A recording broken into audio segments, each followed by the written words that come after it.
Il y a quelques mois encore, ces enfants ne savaient pas grand-chose de la Seconde Guerre mondiale. Super. Mais grâce au spectacle qu'ils préparent avec la chanteuse Amélie Lécrayon et au travail mené avec leurs enseignants et Christelle, une historienne locale, ils en savent désormais un peu plus sur cette période sombre de notre histoire.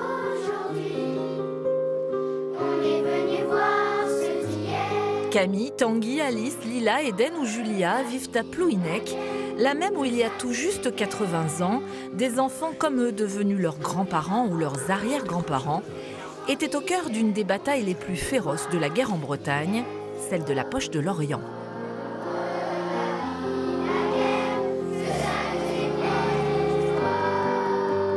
La Poche de l'Orient, c'était une grande base militaire, donc il y avait plein d'armes, de fusils. Tout était pris par les Allemands et les civils qui vivaient là vivaient dans la misère. Car dans la Poche de l'Orient, de nombreux civils sont restés alors que les Alliés bombardent le secteur occupé par 25 000 soldats allemands. Le blocus va durer près de 10 mois. L'Orient sera détruite et dans les 24 autres communes de la Poche, comme Plouhinec, la situation n'est guère meilleure. À l'époque, Maurice avait 12 ans, Pierrot 2 ans de moins. Christelle, qui préside l'association Mémoire de Plouhinec, a recueilli leurs témoignages. Okay. Toi, Pierrot, t'as pas été réfugié? Ah non, je suis resté toujours là. Mon défunt père ne voulait pas partir. Il nous avait dit, tu es ici ou tu es ailleurs, autant vous rester à la maison. Alors, voilà, on était resté là. Ouais, et puis c'est les Américains qui nous ont foutu un obus dans la maison, en plus. Quand ils ont voulu détruire le pont Le Roi. Sans doute l'obus a ricoché sur les hauts bancs, sans doute, et puis directement dans la maison. Le toit est arrivé à Kervilly. Tout était parti derrière. Le mur fait 1 mètre d'épaisseur. Ça n'a pas traversé, mais ça a tout bousculé les cailloux derrière. Quand on est sorti, les parents criaient « Vous êtes où? Vous êtes où ?» On avait tellement peur qu'on s'était caché contre le mur. Et toi, Maurice, ça n'a pas été la même chose? Moi, je suis parti.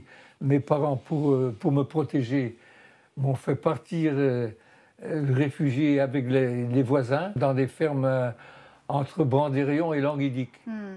Mais tout était barricadé. Après, tu ne peux pas aller à Plouhinec, il y avait des barrières. Ah partout. oui, il y avait des barrières sur toutes les routes. Oui. Ils avaient tout miné les champs. C'était un truc. Et puis tout le centre était bloqué, en fait, barbelé, et puis installation. Où il y a de le mines. calvaire au Gueldreau, là, en haut, là. Il y avait le champ, la route qui va sous Kerzine. Combien de chiens qui ont été tués là-dedans? C'était des mines en béton, ils dépassaient de ça à peu près de terre. C'était des bouts de ferraille qu'il y avait dedans. Les chiens s'étaient reliés avec un petit fil. Le chien est passé, tirait sous le fil, allait, clac. Il était liquidé. Hein. Pendant plusieurs semaines, les Allemands et les Alliés vont négocier l'arrêt des combats ici, au café de la Barre à Plouhinec, avant que l'acte de reddition ne soit signé le 7 mai 1945 à Etel. Aujourd'hui, les témoins de cette histoire ne sont plus très nombreux. Dans peut-être 4-5 ans, il n'y aura plus de paroles vivantes. Et Ils que... ne sont pas nombreux. Hein. Non, voilà. Et donc, on peut espérer que justement, les enfants d'aujourd'hui auront souvenir de cet anniversaire des 80 ans de la libération de la Poche de l'Orient pour faire passer cette mémoire de Maurice et Pierrot, par exemple. Alors, comment les enfants vont-ils réussir à s'approprier cette histoire et à la transmettre? Ça, c'est ce qu'on va vous raconter cette semaine.